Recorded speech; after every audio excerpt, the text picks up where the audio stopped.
Some of your top stories now. We told you about it earlier this month, and today the Prime Minister, Premier, and Mayor expected to make this official. A Google offshoot company is setting up a high-tech, livable, smart neighborhood in the Portlands. Now, backed by Google's Sidewalk Lab, so this is the area we're looking at, the mixed-use project will be built on a parcel of land near Parliament and Queen's Quay. It's going to mix residences, businesses, and high-tech innovative living into the community. The official announcement expected this afternoon. The TTC approving the guidelines it will use to monitor whether or not the King Street Transit pilot project is a success. So some of the measures are going to be how long it takes those streetcars to travel across the downtown. Here's a live look right now where it's quiet, but usually this place is bustling. If you take the King streetcar, you know how busy it can get. Ridership will also be evaluated, whether or not it increases because of these changes. They're also going to be looking at how the spillover affects the parallel routes. The pilot project begins next month. The plan will see cars forced to turn right at the end of major blocks between Bathurst and Jarvis, and left turns going to be banned. The TTC CEO, Andy Byford, says this is a very important project for the transit system. This is the biggest change to King Street in a generation. You know, a lot of people would agree with me that King Street doesn't really work, that the King Street, busiest surface line, gets hopelessly caught up, snarled up in the traffic. So do nothing's not an option, but in order to evaluate whether it has been a success, you need to have the proper metrics. Now, the 504 King streetcar is the TTC's busiest surface route. It carries 20,000 riders a day.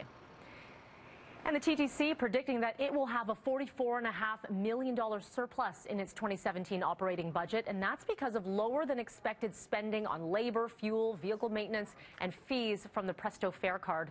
The surplus is divided between the TTC's conventional system, with about $31 million in savings and almost $14 million in the paratransit Wheel-Trans service. Well, 500,000 college students are still out of the classroom as day 2 of the college faculty strike begins. Our Tammy Sutherland live right now outside of Humber College, now getting some reaction from students this morning. Hi, Tammy. Hey, good morning, Melanie. Yeah, we're outside of Humber College, and if you take a look right now, it looks like the picket lines are going to get set and get on their way at about 7 o'clock in about half an hour's time.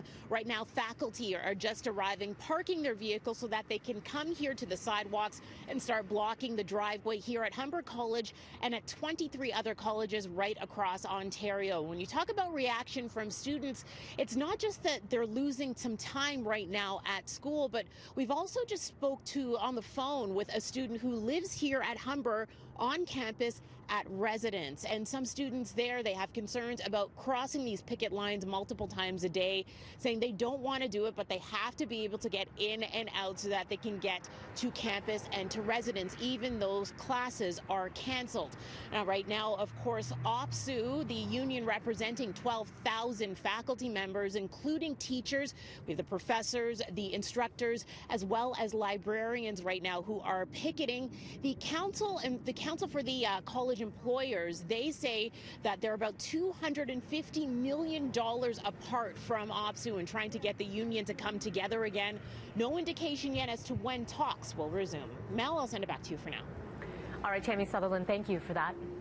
To the courts now. The trial continues today for the Toronto man accused of killing and dismembering his girlfriend 4 years ago.